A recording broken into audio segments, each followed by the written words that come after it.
आज हम बात करने वाले एक ऐसे एक्स कपल की जिनका ब्रेकअप होने के बाद लड़की तो मूव ऑन कर लेती है, पर जो लड़का रहता है वो अपने पॉसेसिवनेस के कारण लड़की की ही जान ले लेता है। तो शुरू करते हैं आज की स्टोरी के साथ। आज की स्टोरी विष्णुप्रिया की होने वाली, जो केरला के कन्नौर पन्नौर के छोटे से गांव मन्ननथेरी में रहती थी।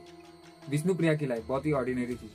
उसने हमेशा बड़े सपने देखे थे और वो बड़ी होकर साइंस फील्ड में अपना कैरियर बनाना चाहती थी। उसके पेरेंट्स उसे हमेशा सपोर्ट करते थे। उसने अपनी स्कूलिंग अपने ही गांव से की थी और आगे की पढ़ाई के लिए वो शहर आ गई, जहां विष्णुप्रिया ने अपना कोर्स पूरा किया। कोर्स पूरा होने के बाद विष्णुप्रिया एक प्राइवेट हॉस्पिटल में फार्मेसिस्ट का जॉब करने लगी। उसकी एज अराउंड 23 ईयर्स थी। कुछ समय बाद उसकी दादी की डेथ हो जाती है, तो वो उनके फ्यूनरल में शामिल होने के लिए 22 अक्टूबर 2022 को घर आती है। ट्रैवल करके वो काफी थक गई थी। उसने सोचा फ्रेश होकर आराम कर लेती, फिर अपनी दादी के आखिरी काम में चले जाऊंगी। उसके मम्मी पापा उसका वेट कर रहे होते हैं। काफी देर हो जाती है पर वो नहीं आती। यहाँ वो लोग उसे कॉल भी करते हैं पर उसका फोन नहीं लगता है। फिर उसके मम्मी पापा उसे लेने के लिए घर आते हैं और जैसे ही वो लोग घर के अंदर जाते हैं, उन्हें फ्लोर पे बहुत सारा खून फैला हुआ दिखता है और वहाँ विष्णुप्रिया खून से लथपथ पड़ी हुई रहती है। किसी ने बहुत ही बेरहमी से उसे मार डाला था। उसके पेरेंट्स अपनी बेटी की ये हालत देख के जोर जोर से रोने लगते हैं। इन आवाजों को सुनकर उसके आस पड़ोस के लोग भी इकट्ठा होने लगते हैं। उन्होंने तुरंत पुलिस को बुलाया।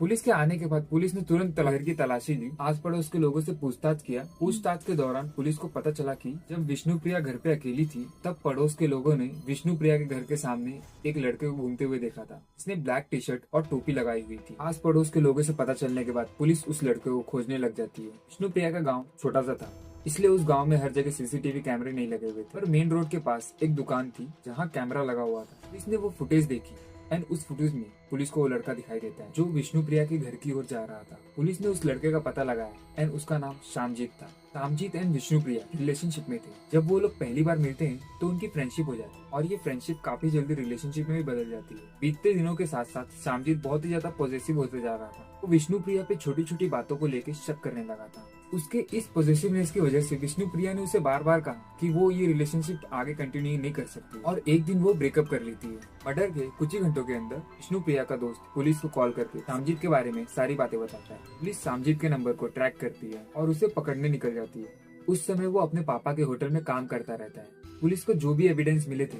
उनके अकॉर्डिंग वो शामजीत को अरेस्ट कर लेती है एंड उससे पूछताछ करती है। पहले तो वो खुद को इनोसेंट दिखाता है कि उसने कुछ नहीं किया, पर पुलिस जब उससे सख्ती से पेश आती है तो वो पुलिस को सब सच बताने लगता है। शामजीत ने पुलिस को बताया कि वो विष्णुप्रिया एंड उसकी दोस्तों पे नजर रखता था। विष्णुप्रिया शामजीत से ब्रेकअप करने के बाद अपनी दोस्तों के साथ पायन घूमने गई थी, जहां उसकी मुलाकात पन्नौर में रहने वाले एक फोटोग्राफर से होती है। वो फोटोग्राफर उसके एंड उसकी फ्रेंड्स की कुछ फोटो लेता है एंड फोटोज फॉरवर्ड करने के लिए वो लोग अपना नंबर भी एक्सचेंज कर लेते हैं। बाद में the photographer and Vishnupriya fail in love और ये बात शामजीत को पता चल जाती है। ये बात शामजीत को पता चलने के बाद शामजीत को इतना गुस्सा आता है कि वो दोनों को धमकाता भी है और तो वो फोटोग्राफर को विष्णुप्रिया से दूर रहने के लिए धमकी भी देता है, क्योंकि वो अभी भी विष्णुप्रिया को चाहता था। विष्णुप्रिया वो फोटोग्राफर से अपनी फ्रेंडशिप नहीं तोड़ रही थी, इसलिए बदले की आग में शामजीत विष्णुप्रिया से बदला लेने की सोचता है।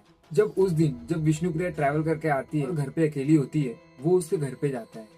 उस टाइम विष्णुप्रिया अपने फ्रेंड फोटोग्राफर के साथ वीडियो कॉल पे बात कर रही थी। विष्णुप्रिया अपने फ्रेंड फोटोग्राफर को ऑन कॉल कहती है कि शामजीत आया है एंड वो कुछ भी कर सकता है। जब तक सतप्रिया और कुछ कहती, शामजीत नाइफ निकाल के उसके गले को काट देता है और जिस नाइफ से उसने सतप्रिया का गला काटा था वो नाइफ उसने खुद बनाया था। नाइफ के साथ साथ उसने अपने साथ हैमर भी कैरी किया। उस हैमर से वो विष्णुप्रिया के सर पे जोर से मारता है। वो विष्णुप्रिया पे इतनी बेरहमी से वार कर रहा था कि उसका गला उसके बॉडी से 75% अलग हो गया था। मर्डर के बाद जो वेपन्स का उसने यूज किया था वो उन्हें छुपा देता है और वो अपने पापा के होटल में जाके काम करने लगता है जैसे कि कुछ हुआ ही नहीं हो, ताकि उसके ऊपर किसी को शक ना आए।